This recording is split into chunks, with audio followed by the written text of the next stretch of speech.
മലപ്പുറത്ത് ഭക്ഷണം തൊണ്ടയിൽ കുടുങ്ങിയ പിഞ്ചു കുഞ്ഞിന് പ്രഥമ ശുശ്രൂഷ നൽകി രക്ഷപ്പെടുത്തി പിതാവ്.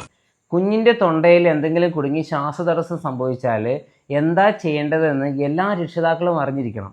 ഈ വീഡിയോയിൽ ഒന്ന് കണ്ടു നോക്കൂ. ആ രക്ഷിതാക്കൾ അത് അറിയുന്നതുകൊണ്ട് ആ കുഞ്ഞിന്റെ ജീവൻ രക്ഷിക്കാനായി. ഇങ്ങനെ സംഭവിച്ചാൽ നമ്മുടെ കുഞ്ഞിനെ ഇതുപോലെ കമിഴ്ത്തി കിടത്തുക, തലഭാഗം താഴെ വന്നൊന്ന് ഉറപ്പുവരുത്തുക. അതിനുശേഷം 2 ഷോൾഡർ എല്ലിൻ്റെ ഇടയിൽ നമ്മൾ കൈവച്ച് നന്നായിട്ട് 5 തവണ അടിക്കുക. അതിനുശേഷം കുഞ്ഞിനെ വീണ്ടും മലർത്തി കിടത്തിയതിന് ശേഷം നമ്മൾ 2 വിരൽ ഉപയോഗിച്ച് കുഞ്ഞിൻ്റെ നെഞ്ചിൽ നന്നായിട്ട് 5 തവണ പ്രസ് ചെയ്യുക. ഇത് മാറി മാറി ചെയ്യുക. വലിയ കുട്ടികളാണെങ്കിൽ തൊണ്ടയിൽ എന്തെങ്കിലും കുടുങ്ങിയിട്ടുണ്ടെങ്കിൽ ഇതുപോലെ ശ്വാസതടസ്സമുള്ള ലക്ഷണങ്ങൾ ചിലപ്പോൾ കാണിക്കാം. അപ്പോൾ നമ്മൾ അവരൊന്ന് കംഫർട്ട് ആക്കിയതിന് ശേഷം നമ്മൾ കൈയിൻ്റെ മുഷ്ടി ഇങ്ങനെ ചുരുട്ടി ഈ പൊക്കിളിന് തൊട്ട് മുകളിലായി നെഞ്ചിന് താഴെയായിട്ട് ഇങ്ങനെ പിടിക്കുക. കൈ ക്രോസ് ചെയ്തതിന് ശേഷം 5 തവണ ഇങ്ങനെ നമ്മൾ നല്ല രീതിയിൽ പ്രഷർ ചെയ്ത് ഇടിച്ചു കൊടുക്കുക.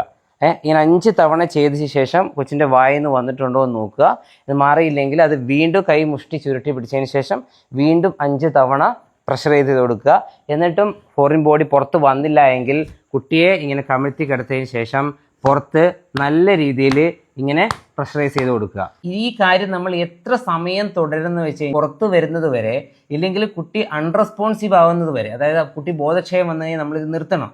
അങ്ങനെ ബോധക്ഷയം വന്നു കഴിഞ്ഞാൽ നമ്മൾ ചെയ്യേണ്ടത് CPR ആണ്. നമുക്ക് ചെസ്റ്റ് കംപ്രഷൻ കൊടുക്കണം. അപ്പോൾ നമ്മൾ ഈ 2 വിരൽ ഉപയോഗിച്ച് കുട്ടിയുടെ നെഞ്ച് ഭാഗത്ത് 30 തവണ നമ്മൾ ചെസ്റ്റ് കംപ്രഷൻസ് കൊടുക്കുക.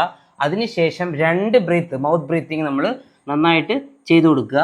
അതിനുശേഷം വീണ്ടും നമ്മൾ ചെസ്റ്റ് കംപ്രഷൻസ് 30 തവണ ചെയ്യുക. ഇത് റിപ്പീറ്റ് ചെയ്യുക.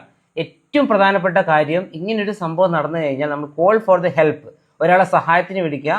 കുട്ടിയെ എത്രയും പെട്ടെന്ന് ആശുപത്രിയിൽ എത്തിക്കാനുള്ള കാര്യങ്ങൾ ഈ ഫസ്റ്റ് എയ്ഡിന് ശേഷം ചെയ്യുക.